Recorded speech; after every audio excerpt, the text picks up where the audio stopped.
Powered by Riverside FM. All right, guys, please help me welcome former Browns DT, our official defensive correspondent and dear friend of the show, John Hughes. Hey! John, how are you? Feeling good, man. How you guys doing today? Good. Feeling a little bit better because the Browns won a game. Yeah, finally. Oh, yeah. Hey, Mondays always feel better when the Browns win. Absolutely. Now, before we get there, what have you been up to lately? So for me, man, it's just been a lot of work at the barber studio at King Culture, getting a lot of stuff together, hiring, staffing, doing different things. I like to stay tight to the business, especially in the early phase of us growing. So, just doing a lot at the barbershop, man, and of course, being a family man. So, and that hair, it looks as good as ever. As good as ever. Appreciate it, man. I'm gonna have to get you guys to, mine's real long. I got to get it cut real nice, and I had long hair once. You don't anymore. You got punished. Just cut off. Once upon a time, right? Yeah. So, John, listen, has the confidence that came with scoring a touchdown at Huntington Bank Field worn off, or are you still walking tall? I'm feeling pretty good about it, man. My daughter and my son talk about it every once in a while. It makes me feel good. Had something good to go to school with for my son, so. Once it happens, you just crave it more, probably. Yeah, you're like, I need to score another. It's one of the addicting feelings, man. You just want another one. John's coming out of retirement. He's going to play tight end. Nice. Man, if only my knees would get there. David Njoku's in pretty good shape, too. So, Right. I think John can outrun him. I think they're solid. Yeah.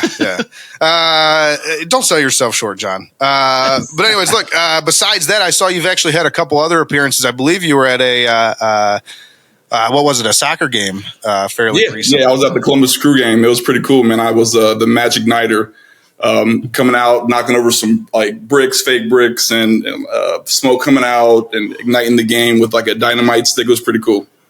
Hell yeah. Nice. Oh yeah. It looked like a lot of fun. I wish I was just like famous and I could just go do things like this. Like, I'm John Hughes. I'm just out here doing big things. Knocking down bricks.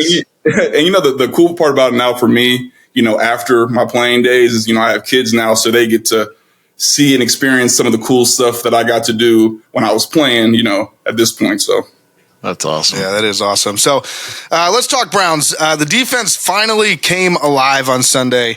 What changed and what did you see that kind of made that difference? I think a big thing, we talked about it before, but playing good against the run. Henry's been top back in the league this year, and holding him to under 100, man, was great. And just really finishing the game, right? Coming up clutch at the very end of the game to win. So. Yeah, for sure. And so, I mean, did you think the fact that the offense came alive, do you think that helped a lot with the defensive guys and them being able to get into a rhythm, maybe get some rest between series and make sure they were fresh and good to go? Oh, yeah. You hit it on the head, man. It's just playing complementary football, right? When the offense, defense, and special teams, all three phases come together and they play well together, it really helps the overall game. And just the defense itself, being able to get those breaks, your offense gets those longer drives. You look at it in a couple different ways, right? They get a break, they get to go over more adjustments and different things on the sideline, and they stay fresh throughout the game. So. Yeah, for sure. Mm-hmm. What did you think of the way they contained Lamar? Obviously, he's their other dual threat in terms of running the ball. I know we've talked a little bit in the past about just mobile quarterbacks, but what were your thoughts on the game plan versus Lamar? Man, I thought they did a great job. Obviously, there's some things that we'd always want to take back, right? But as a whole, I feel like we did what we had to do to get the job done. For sure. And now, one thing that we've talked about a lot on the show, but I just want to get your take on, just because it's an interesting topic for me, is Myles Garrett. We know he wins his matchups basically every time he's out there. But we've been saying we want to see more plays out of him. So I just wanted to get your thoughts on that. Just because, again, this game was just like that. We know he was drawing double teams. We know he was working hard over there and freeing up some stuff for other guys. But at the end of the game, especially when they were kind of getting down towards the goal line, possibly making a last-ditch effort to win the game, I just kept hoping. I'm like, I want to see a Myles Garrett sack right here. And it seems like we don't always get that. So I just wanted to see what your thoughts were on that and if you think he's kind of a matchup winning warrior, or if he's going to start putting up more stats here. Yeah, so I guess you can look at it a couple of different ways, right? When you're talking about winning your matchups, obviously that's the number one thing you want to do, win your matchup, and then you want to make the plays that you're supposed to make, right? That was kind of like what our coaches would tell us a lot. And the more dynamic of a player, the more our expectation as fans are that they make these plays, right? So I think that he does a great job winning his matchups, of course. But I think as fans watching the game, we just want to see him making more Myles Garrett plays. You know what I mean? So I think like I said, he makes the plays that come to him, but just, make an extra effort and getting there some more. So, do you think there's anything maybe? I mean, I don't know. You lived the defensive line, so you understand. And I know you're not necessarily a defensive end, but is there anything more that either the coaching staff or some of the other guys could do to help him get freed up to more one-on-one matchups, those types of things to get home? Yeah, and really, it's that goes across the board for the D-line, right? If you got a guy that demands double teams, if you have another guy that demands double teams, right? It's all about how well the rest of the defensive line is playing. So if other people are demanding, more attention, it'll free him up in certain plays, right? And then just Myles being ready when he gets those one-on-one matches.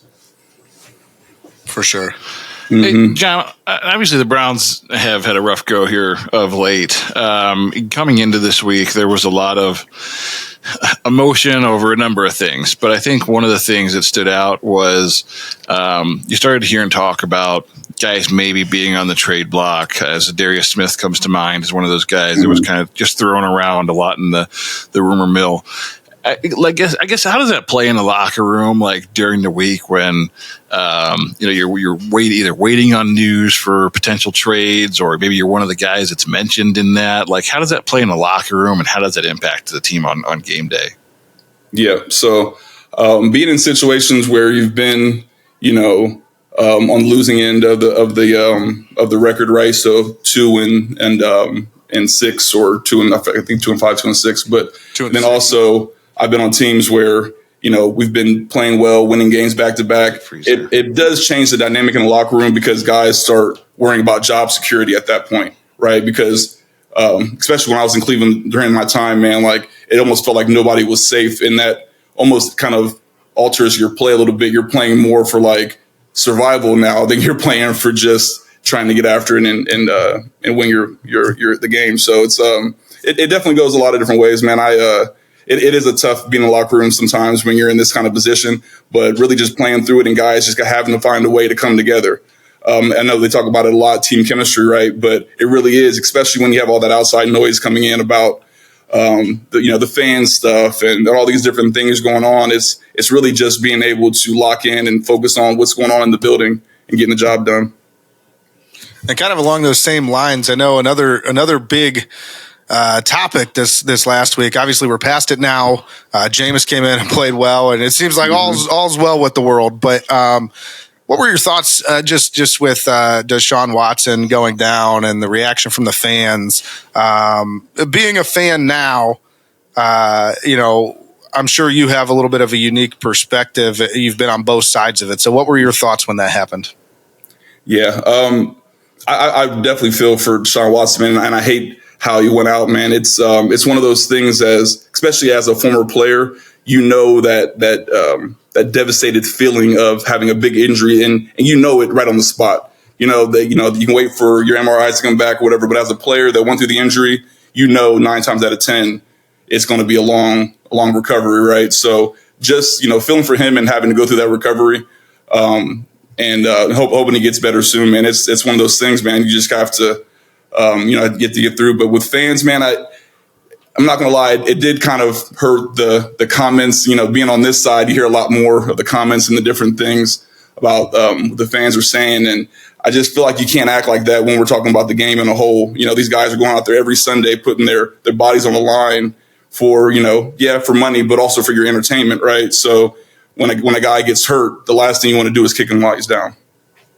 Yeah, and I know we talked a lot on our show about how I think it was a little bit misinterpreted. Well, I think the reaction first off was mixed. I think there were probably, yeah. I was there. It was mixed. There's 60, 70,000 people in a place. There's going to be a few a-holes, right? Oh yeah. So I'm sure there were people that were actively, cheering an injury.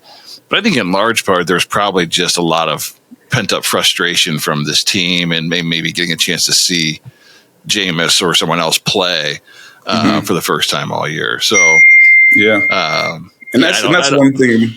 Oh, my bad. I was just going to say that's one thing about Cleveland fans, man. They're passionate. They've always been passionate. So sometimes we confuse passion with other things, but at the end of the day, like, we have the best fans, in my opinion, in the entire NFL. So when they're speaking from emotion from a team that they really feel for. So everyone's entitled to their opinion, but it's just unfortunate that some fans felt the way they did.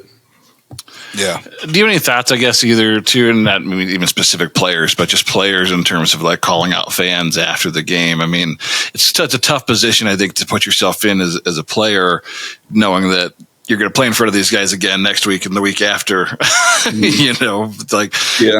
obviously you lived it. Like, what are your thoughts on that? I definitely, it's with fans, talking about the fans in the media. It's a touchy subject at times, but also you can't blame a guy for speaking his mind, especially on something so close to home as a guy getting hurt and kind of what they felt and heard in the stadium themselves. You know what I mean? So they're giving their personal opinion, man. I don't think we can really be upset about that. But I don't feel like talking about the fans all the time in every situation, and that's not really the way to go. But I think this one they had a foot to stand on for sure. Yeah, and I think to your point, John, I think the city of Cleveland, while we are passionate, a very passionate fan base, and a lot of people were upset that day and even the following couple days. I mean, look what happened. They came out and beat the Ravens, and it's like we're all happy again. We love the players. Everything's great. Nothing's wrong. And it's like now that you take a step back and that pent-up frustration is gone from the fans because we are seeing something new, and that something new happened to be something fantastic.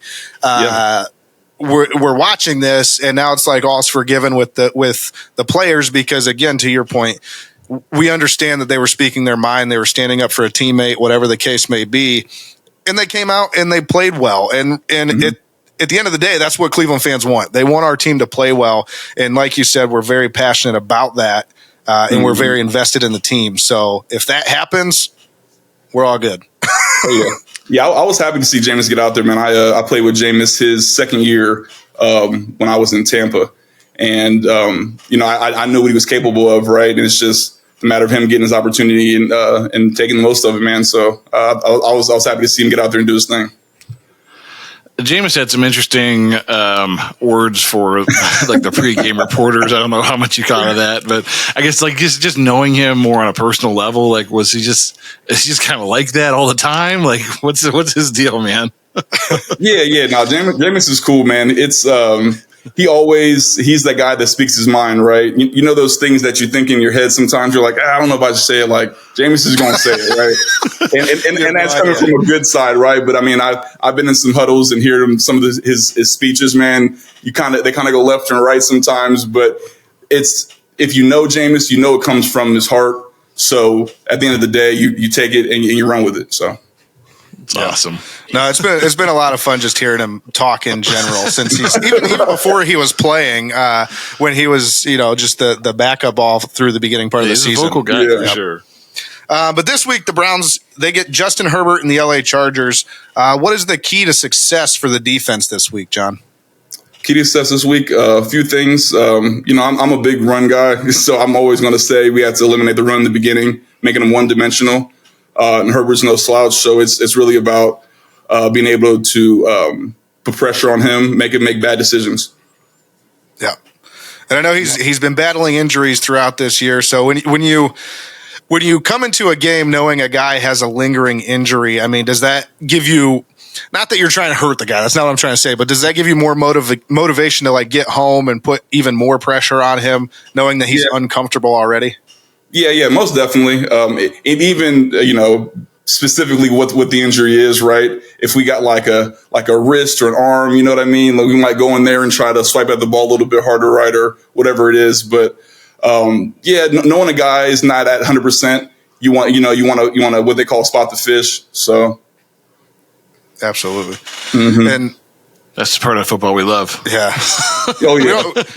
We don't like to talk about it, but we love it. Yeah, it's the end of the part you don't say. Yeah. Well, listen, John, obviously, it seems like all of Browns Nation has a new lease on life. We're a lot more excited to watch the games now than we have been in a while. Can you tell us what your score prediction this week is? Ooh, let's see. I think we're going to run away with this one 21-17. Nice. Okay. And at 2-6, John. And the only reason I kept it semi-close is that's just how we play Browns football. So yeah, that's fair. Fair enough. Yeah. At 2-6, John, are the playoffs still in sight? Is this team going to make a run at it? Man, yeah, I feel like we have an opportunity to. It's just the fact that we have to be perfect now, and especially in the AFC North, we got to be perfect. I think in the coming weeks, you got Chargers, 2 games against the Steelers, New Orleans, Denver. Oh, yeah, we got some fun football coming up. They could go on a little run. Yeah, now's the time to do it. Oh, yeah. I mean, it would have been nice to win some of the easy games in your schedule, but now's the time. It's funny you say that, right? Because at the beginning of the year, you always have guys that we get the schedule and we're crossing them off like, oh, that's a win, right? That's a win. But realistically, man, you're just thinking about the team from the year before, right? You have no idea what this team this year's coming in looking like or anything, especially even through preseason, right? So it's just funny when guys kind of go through the list. You're like, no, that's a win, or this will be a tough one. So yeah. For sure. Well, hey, John, we really appreciate you coming on. As always, it was awesome having you. I wish these conversations lasted longer. We should probably start another podcast just for interviews. I was just going to say it's us and John. Idea. We'll replace Bone with John. Just bring John here. No, we couldn't do that to Bone. Bone's fantastic, but it's always great talking to you, John. We enjoy having you on. And until next time, hopefully the Browns can continue to get some wins, winning some games. Oh yeah, let's keep it rolling, man, for sure. Appreciate it, guys. John, thanks. John. Yep, take it easy.